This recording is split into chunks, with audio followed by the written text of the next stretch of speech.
Hi students, today we are going to discuss about conic section and the first topic is introduction of conic section। तो हम देखेंगे कि conic section किसे कहते हैं और कैसे conic section को आइडेंटिफाई करते हैं। सबसे पहले देखिएगा हमारे पास कुछ स्ट्रक्चर दिए हैं, ये कोन है, कोन वही जो आइसक्रीम के कोन होते हैं। तो यहाँ पर हमें देखना है कि किस तरीके से कोनिक सेक्शन फॉर्म होते हैं।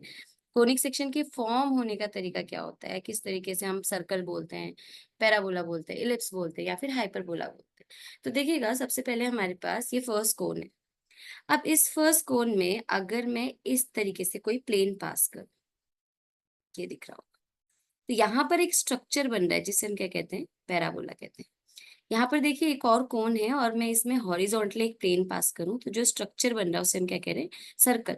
प्लेन पास करने का मतलब क्या है, इमेजिन करिएगा आइसक्रीम का कोन हमारे पास है, ये है जैसे, और मैं इसे बीचों बीच कट कर दूं।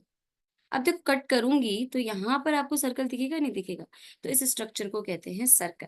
अगर आप 45 डिग्री पे कोई प्लेन पास करें, जैसे यही आपने कहा कि आपके पास आइसक्रीम का कोन है और आपने उसे कैसे काटा, 45 डिग्री पे ऐसे कट कर दिया, तो देखिए ये जो स्ट्रक्चर फॉर्म होता है इसे हम क्या कहते हैं, एलिप्स कहते हैं। सेम ऐसे ही अगर मेरे पास ये दो पैरेलल प्लेन पास होंगे तो जो स्ट्रक्चर बनेगा, दो पैराबोला बनेंगे, यानी हमारे पास क्या बनेगा, हाइपरबोला बनेगा।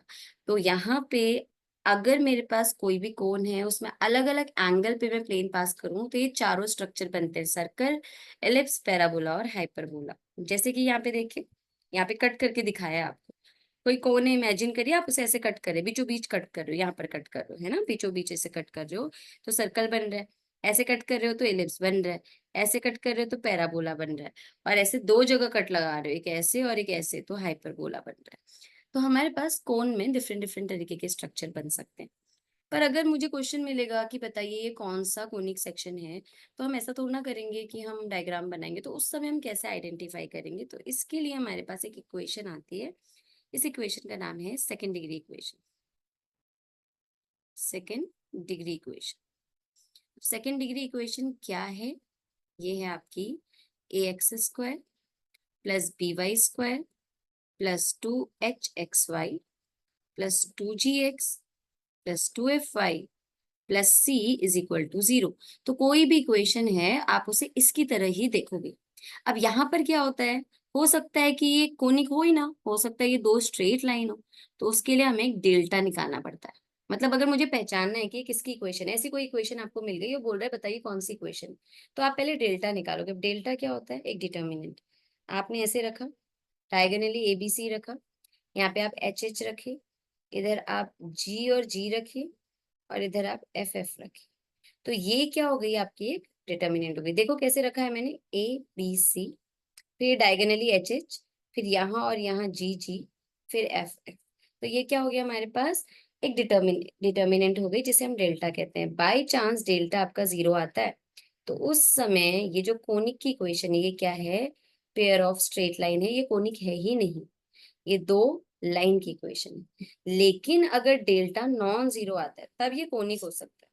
कोनिक मतलब ये सर्कल भी हो सकता है, इलिप्स भी हो सकता है, पैराबोला भी हो सकता है, हाइपरबोला भी हो सकता है। तो कैसे पहचानेंगे, अगर मेरे पर डेल्टा नॉन जीरो आ गया, मान लेते 1 आ गया, तो अब क्या है, मुझे एच और ए बी देखना पड़ेगा। अगर बाई चांस एच आपका 0 है और ए और बी इक्वल है तो क्या बनेगा, सर्कल बनेगा। बाई चांस एच स्क्वायर आपका ए बी के बराबर आ गया, आपने कहा डेल्टा निकाला आपने पहले, डेल्टा आपको 1 आ गया, फिर आपका एच स्क्वायर क्या हो गया, ए बी के इक्वल आ गया, तो वो क्या बनेगा, पैराबोला। हम पहचानेंगे इक्वेशन को ऐसे, हाँ, अगर एच स्क्वायर आपका लेस देन ए बी आ गया तो क्या बनेगा, एलिप्स। और अगर H square greater than A B आया है तो क्या बनेगा, हाइपरबोला बनेगा। आपको बस ये कुछ चीजें याद रखनी है। अब मैं इसको एक एग्जाम्पल के थ्रू आपको कराती हूँ। मान लेते हैं मेरे पास ये क्वेश्चन है,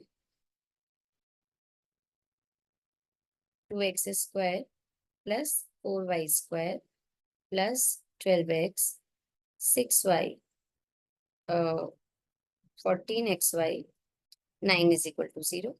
अब आप इसे कंपेयर करिए, पहले तो ax² plus by² plus 2hxy, यहाँ पे लिख रही हूँ मैं जहाँ पे xy का टर्म है, 2gx 2fy plus c is equal to 0। तो चलिए पहचानते हैं, यहाँ पे a कितना है, 2, बी कितना है 4, एच देखिए 2h आपका 14 है, तो एच कितना हो गया 7 हो गया।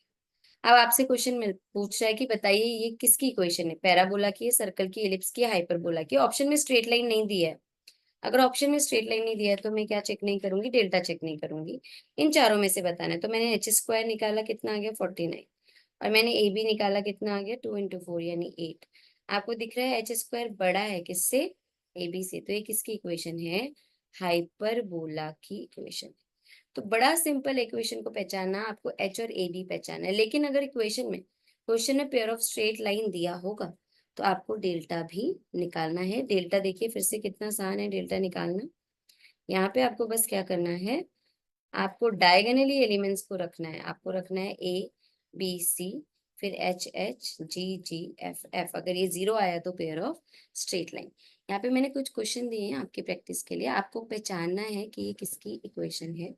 जैसे पहला क्वेश्चन में देखूं तो ए इसमें 9 है, बी इसमें 25 है, और यहाँ पे देखो एच नहीं है, एक्स वाई का कोई भी टर्म नहीं है, तो एच 0 है। ठीक है। अब मैं जरा एच स्क्वायर निकालती हूँ। एच स्क्वायर कितना हो गया इस इक्वेशन के लिए, 0 हो गया। ए बी कितना हुआ 25 × 9 यानी 225। अब देखो क्या है, एच स्क्वायर लेस देन है ना ए बी से, 225 बड़ा होता है ऑब्वियसली 0 से। तो ये कैसी इक्वेशन है, ये एलिप्स की इक्वेशन है। तो ऐसे ही आपको ये सारी इक्वेशन आइडेंटिफाई करनी है और अपना आंसर मुझे कमेंट सेक्शन में लिखना है। Thank you so much.